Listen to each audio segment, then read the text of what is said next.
Good evening and welcome to this final conversation for our third day of Black Girl Freedom Week, presented by 1 Billion for Black Girls and the Black Girl Freedom Fund at Grant Makers for Girls of Color. My name is Cedra Sebastian, and I am overjoyed to be joining this amazing person to help us close out today, Dr. Salamishah Tillet.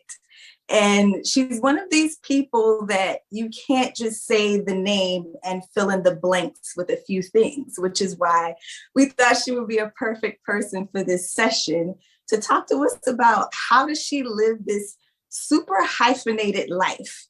And so to just give you a sense of what I'm talking about, I'm going to read from the jacket of her latest publication, In Search of the Color Purple. And it says, Dr. Salamishah Tillet is a scholar, activist, and contributing critic at large for the New York Times. She is currently the Henry Rutgers Professor of African American and African Studies and Creative Writing at Rutgers University, Newark. With her sister, she co-founded Along Walk Home, a nonprofit organization that uses the arts to empower young girls and women to end violence against women and girls. So lots of things in there, right? And so I want to start off with a big question, Salamishah.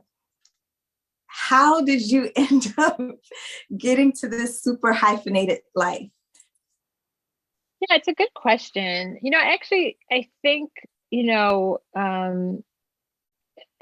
I think it's a common place actually for lots of Black women in the sense that when we find ourselves trying to figure out what our career trajectory is going to be or follow our passions, we find that there's so many things that either are pulling us or that we're attracted to. And so for me, I think my relationship between like art and activism and scholarship was always connected. Like when I was an undergrad, I was, in the library studying African American literature and then organizing students to do like a protest on campus, and then also running an after-school program, which seems crazy now because I didn't know I was so prolific as an undergrad. But I was running an after-school program, a tutoring program in the Black dorm that I lived in called Du Bois College House. So I think like I was always this way, like juggling multiple things, and so I don't think I actually knew how to change that when I went to grad school or when I became a professor. Because my political commitments to Black people, my feminist commitments to women and girls, I think I was always trying to figure out like, well, how can I make the biggest change and also reach the most people? And I think if that's your attitude, then you're actually kind of always coming up with different strategies and different organizations and different commitments. So I don't know. I mean, I think you saw like undergrad Salamishah, maybe even high school Salamishah, because as high schooler, I was like a big athlete, still like really into literature, and then used to write for the school newspaper. So I think, that's a version of, I feel like in some ways, if you like read my stuff from then and my college newspaper stuff, I'm like the same person, just like older. And my writing has like longer sentences or something.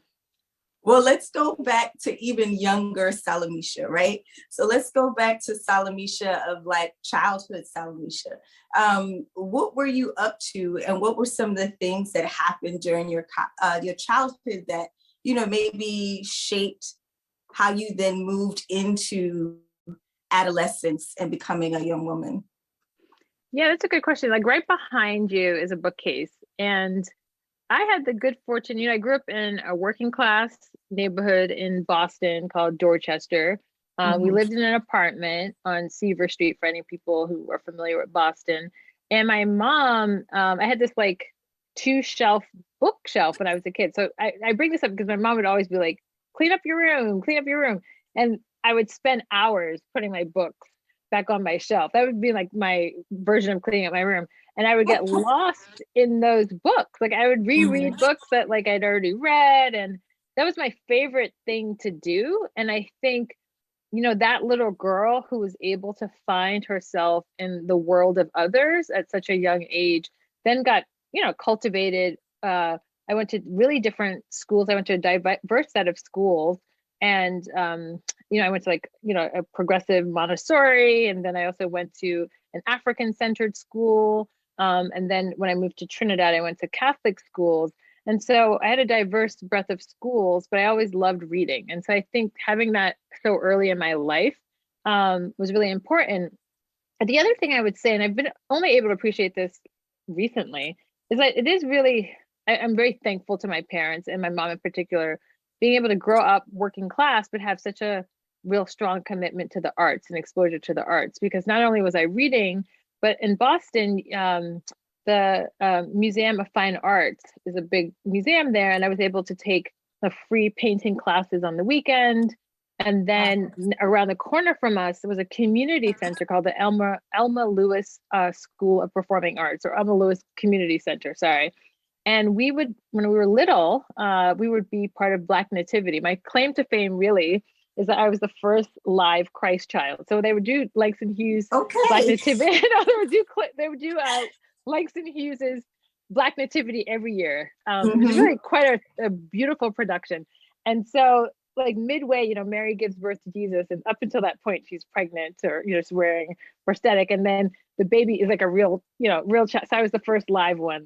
Suddenly they would have a live baby on stage. So I grew up doing that also. So you have me going to the Museum of Fine Arts, you have me reading books and going to these really different kinds of schools. And then you have us around the corner and going to this community center. So I think in that way, art was so integral to how I understood my identity as a girl and as a Black person, so that I don't know, like you can see the roadmap from those early days to now. Yeah, absolutely. I love that so much. One of the things that we were in conversation earlier with Joanne Smith and Miss Susan Taylor, and their conversation centers so much on the mentorship of Black girls, femmes, and gender expansive youth, the importance of that type of mentorship. And I know for me, I had a ton of mentors that made an impact in my life. And it was different than having parents. And my parents are awesome and they did a wonderful job. And I know my life would have been different without the mentors that I had along the way. And you can talk a little bit about some of the mentors that you encountered along the way in adolescence, in college, in grad school, and how that shaped you becoming who you are now. Yeah, I'll talk about my 4 different experiences rather quickly so I can give you like the arc. So like I said, I went to the school called St. Joseph's, which was in Boston, an African-centered school that was, ironically, the Archdiocese kind of gave it over to these really progressive Black Catholic nuns who turned the school into this really safe space for Black children. And I attended the school in 1st grade. That's when I was supposed to go to this school. And I took a test of sort or evaluation to get in. And my mom was so concerned because I apparently did stick figures in my, so she was like, why did you do that? And I was like, I don't know. You've been creative. Yeah, I guess, or like apparently not creative enough. So that was like 5 to 6. And then I attended school and my mother asked like, well, how are things going? And I must have said I was bored. Like I must have said I knew how to read already. And so then one day I go from 1st grade to 2nd grade. And I think that moment of being in that school and having so many, we would call the teachers mama and baba, that moment of having my intelligence recognized and heard, I think shaped how I understood my relationship to schools, regardless of the circumstance. So that wasn't like a mentoring per se, but it was an environment in which I was seen.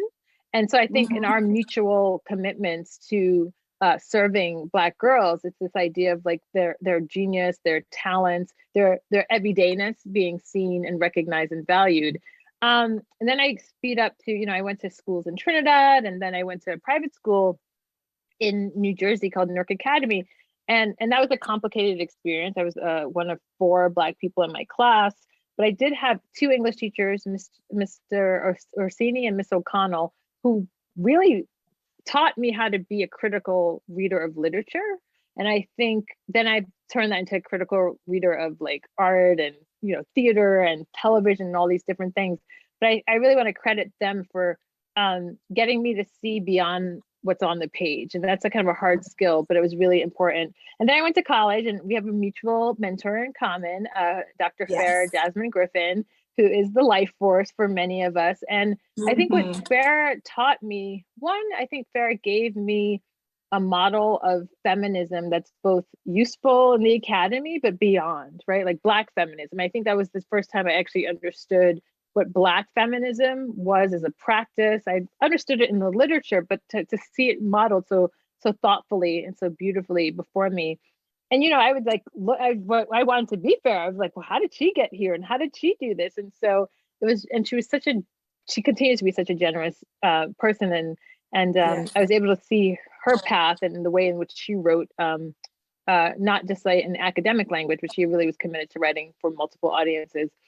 And then I guess later on in life, I was able to have feminist mentors like Beverly Guy Sheftall or Gloria Steinem, who really shown me almost like a generation older or two over Farah. Thaddeus Davis is another one who really just gave me a model of like who I could become later on, right? In terms of having navigated and broken through so many feelings themselves.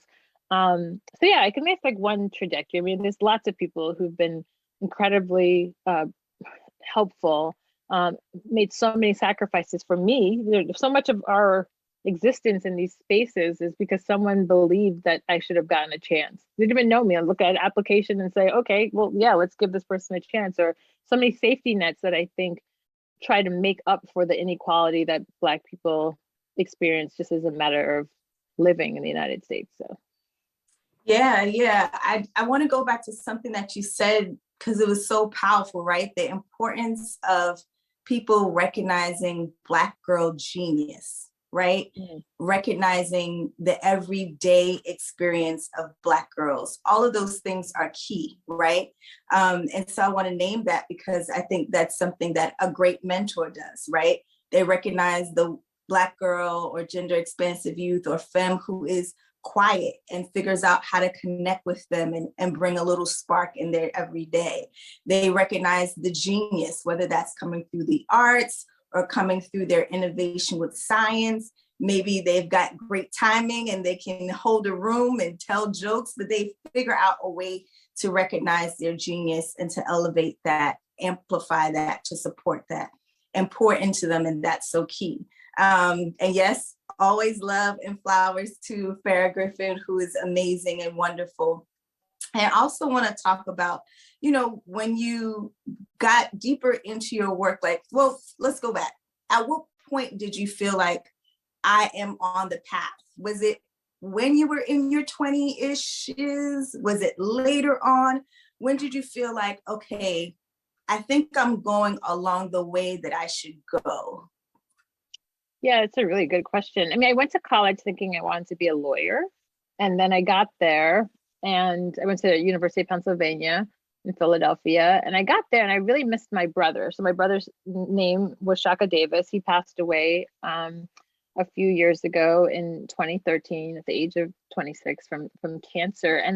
But he was a little kid at the time, and I got to college and I missed him. And I don't know, something about that missing of my younger brother made me want to connect to the community, connect to maybe that's what sparked my interest in teaching in many ways. Because I used to spend, my first year of college, I would do some community work. But my second year, I sound like, I was like a mess, but I sound so like together. But on my second year of college, I would teach in a Saturday program in West Philadelphia. So I'd leave campus, go and teach in this public school. Penn had this program where you could teach Saturday schools, and I taught classes on Black beauty and music. I don't know what, I was like a sophomore, but I think, and I would had these young Black boys who would come every week, and I would mentor them. And I think, this is why I bring up my brother, because I think part of what I felt my first and second year of college was like, one, maybe being a lawyer isn't necessarily what I wanted to, and two, I didn't know academics in my life. I didn't have academics, but I didn't know being an academic was a reality. I'm like, you can literally love literature and then spend the rest of your life reading it and then teach it. Like, that wasn't in my framework. So I think once I made the decision that I was going to go off the path of being a lawyer, which I never obviously really pursued, and decided to be a teacher, I think that's what changed the trajectory. And I think out of all the things that I do, at my heart, I think, you do those like those tests where like, are you a leader? Are you a visionary? Mine always comes up as teacher. And I think that's the place that I feel most comfortable. But also I think it's once I realize how I can teach, like whether it's writing or whether it's organizing, once I realize like, think of it as a teacher, that's when I can find my truth. And that's where I feel the most free. So I think that was a early revelation meeting that happened in college. And then how I became a teacher, what I did was I graduated from college. I went to a master's program because I went to Brown and I got a master's in the art of teaching. And then I went back later on and got my PhD, but I taught middle school and high school before getting, and I think that's just like where my heart is. I think middle school teaching still is my favorite teaching. Anyway, so I think I'm just trying to answer that. I think when I realized I wanted to be a teacher, that was pretty early. I was lucky, and then everything else kind of led from there. Yeah, no, that was perfect. I'm sitting here thinking about the things that we had in common. When I was in college, I also ran a mentoring program for young people in the Newport News and Hampton Roads area. I did my undergraduate work at Hampton University. Shout out to all the HBCU alum out there. And that was a huge thing for me, being able to be with young people 3 days a week after school and on the weekends.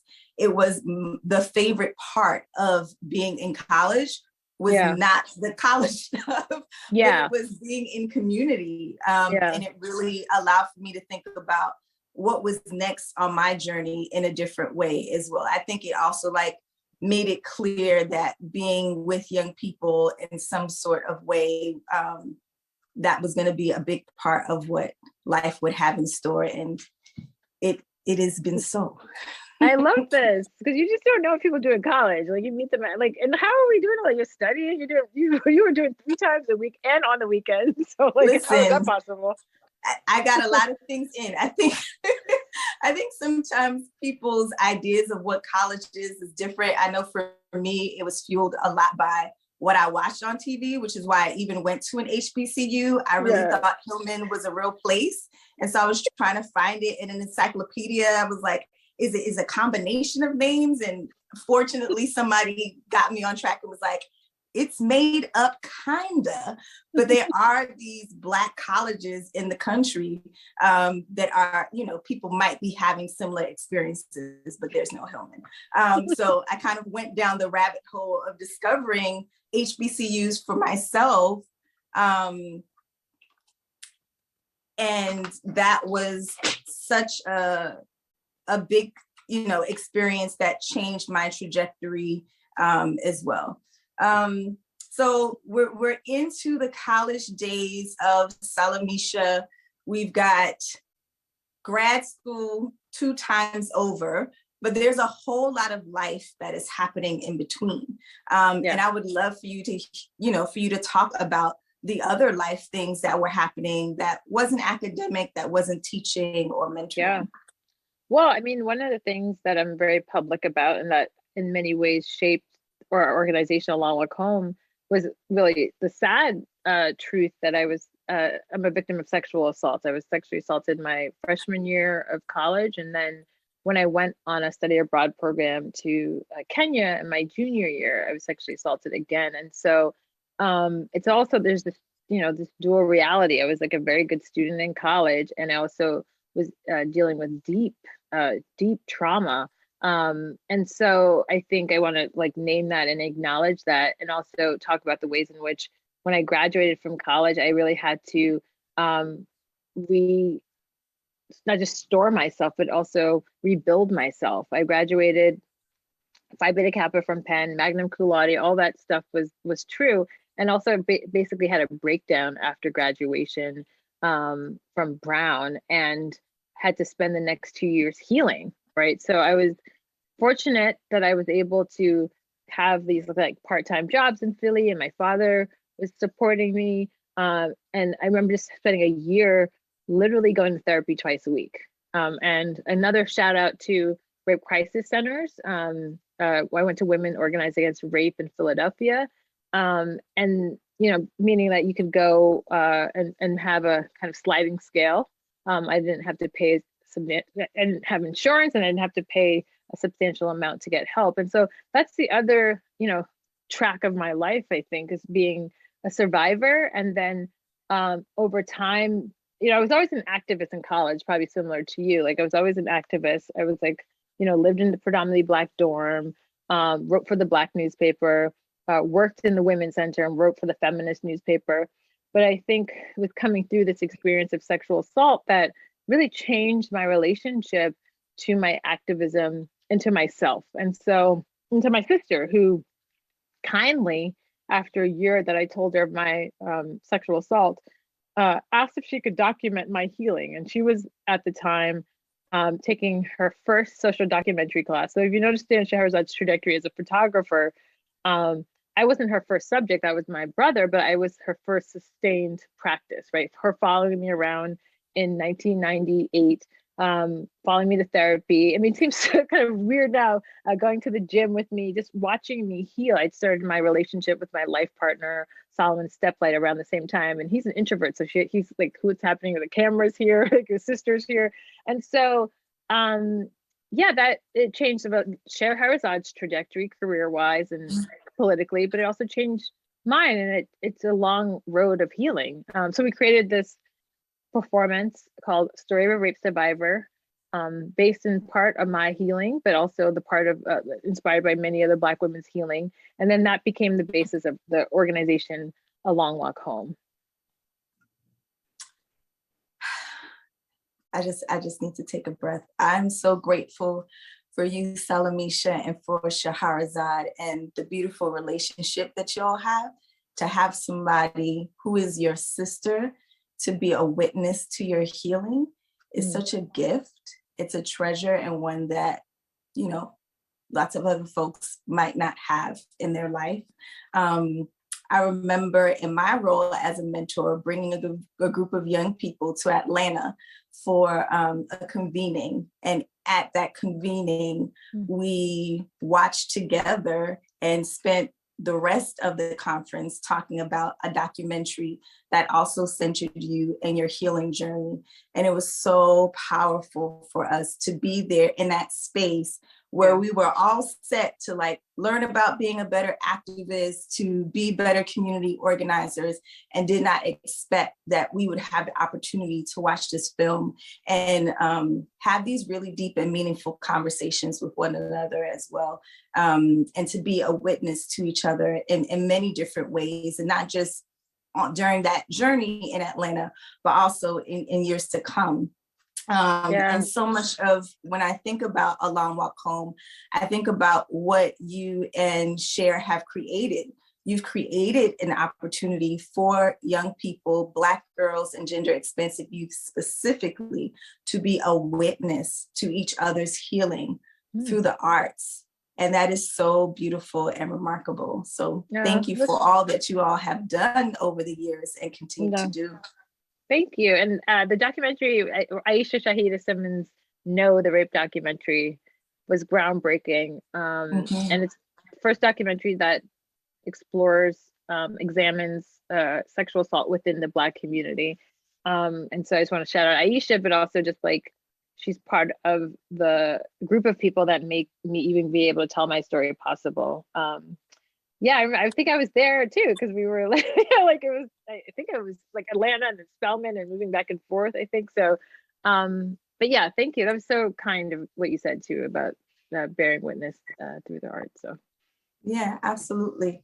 And having been able to meet with some young people from A Long Walk Home over the years, and last year they were featured as a part of our first annual Black Girl Freedom Week. So much of what they talked about centered on arts as a tool to not just entertain, but also be a healing space for young people, specifically Black girls, and shared their work, their poetry with us, their photography. And so in conversation with Shahrazad, but also in conversation with Clearly McCreary, which was beautiful to talk about the stories that we want to see more of that are centering Black girls, femmes, and gender expansive youth in a broader light. Again, the everyday, all the way through the genius, right? And as we're closing out, I wanted to just ask two more questions of you. Sure. And one is,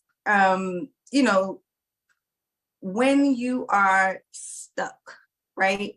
And you're not sure where you're going to get inspiration from. Maybe you're stuck on, you know, a deadline for something that you're working on for the Times, or maybe there were times when you were stuck doing In Search of the Color Purple. What were some of the things that you used to inspire yourself as a creative to get unstuck? I think people have different types of techniques, but I would love to hear some of your strategies when you're in a creative process. Yeah, you know, I think for me, it's getting out. I'm so heady, like I'm so in my head, but I was a big athlete as a child. And so literally it's getting out of my head and moving, like, or I mean, I'm not like you, Cedra, because you're like a runner. I used to be a runner in high school, but now we know that was You're a runner. No, I'm not Cedra. But you know, I realized actually that running is my like least favorite, because my friend Monique and I run together, and she's like loves running, and I'm like, oh, I like grit, I like weightlifting, I like spin, I like yoga, but I do run still, because running is the one place I can write. All the other activities I have to really pay attention. But I do think getting out of my head, getting out of my and into my body is a really good place for me to reset in terms of getting stuck. And the yoga itself is a meditative practice, so that can allow me to kind of cleanse and reset at the same time. So that's like the most obvious thing. I'm also like a high consumer of television, and I like lots of thrillers.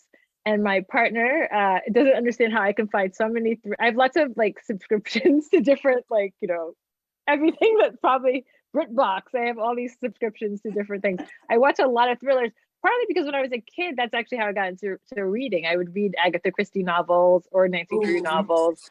And so, and now I've just taken that to television, to movies. So I can find a thriller in like any country and just get, and he's like, how do you find like the same plot? Like you're in Russia, or you're in Iceland, or you're in North Carolina. And I'm like, man, I'm finding it. I'm gonna stay with it. So that's actually, just so much pleasure I get from talking about it.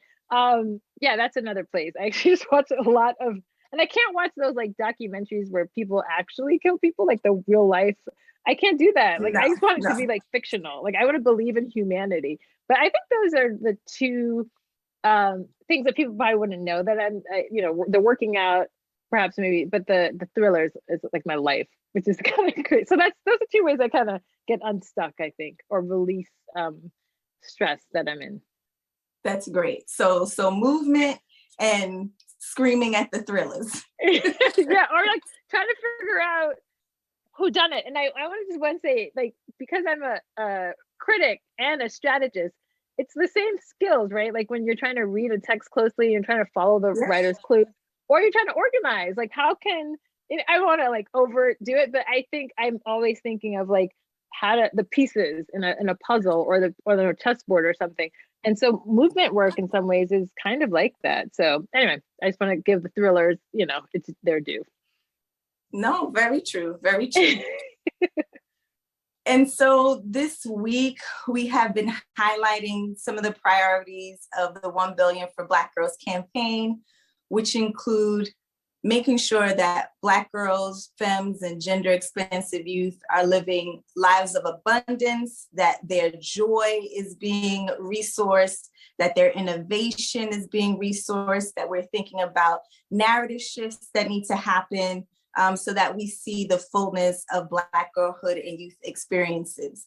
For somebody who's tuning in for the first time and they're kind of wondering, okay, great conversation, Dr. Tillet, what does this have to do with the campaign? What would you say to that person to help them to understand how this ties all the way through and why the campaign is so important? Well, the campaign, I mean, as we know, and as you've talked about, came about through a genuine commitment to end racism and end sexism and end like homophobia in our country. Like we came together, and in the summer of 2020, when the world was changing because of the pandemic and because of the racial reckoning, and we thought that it was important that Black girls weren't left behind. And so I think we didn't do it because it would benefit us, right? We did it because we understood in that moment that if Black girls are left behind again, then there's no point in this racial reckoning, right? Like there's no point in having a whole social movement, the largest in terms of numbers the world and this country has ever seen, if Black girls weren't central to it. And they were central in the front lines, right? They were central in their activism, but if they're the uniqueness of their experience in America as victims of multiple forms of oppression weren't recognized, weren't acknowledged, and we weren't trying to reckon with that, then there was no point in us having this major response to the ongoing racism that Black people experience here. So I think, you know, when we're thinking about freedom, when we're thinking about democracy, when we're thinking, and we're in a real terrible time with these questions and these concerns, when we're thinking about health and safety, if you're not thinking about Black girls, you're kind of like not really doing the work. And I don't say that because I'm completely biased, I don't think. I think I'm saying it because as a strategist, as someone who believes in those principles, we can see that investing in Black girls and empowering Black girls and listening to Black girls and recognizing them liberates us all. And I think you and I share that commitment. And we also share having to constantly tell people this is true. But I do think the conversations are easier than they were 5 years ago. And I think that we have to keep the conversations and the organizing going, because our freedom is literally tied to the experiences of these queer, gender expansive, gender fluid Black girls in this country and throughout the world. Thank you. Thank you so much, Salamishah. I appreciate you.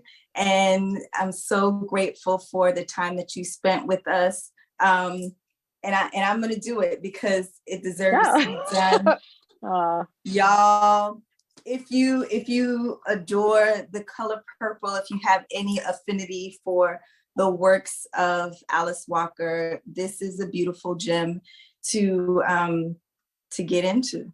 So thank you so much. Thank you so much, Dr. Salamishah Tillet. Thank you everyone for tuning in. Big shout out to our ASL interpreters who have been holding us down this entire week. We so look forward to you joining us for the rest of Black Girl Freedom Week. We're only in the middle of it. There's more to come. So make sure that you stay tuned to the website, that you're following us on IG, and you put it inside your calendar. I want to give a big shout out to folks who have been tuning in who are under 25. We have an amazing interactive experience for you on Friday all day. Make sure that you register for it before Thursday so that you can have that full experience. Thank you so much, Dr. Tillet. Take care, everyone. Thank you. Bye. Bye.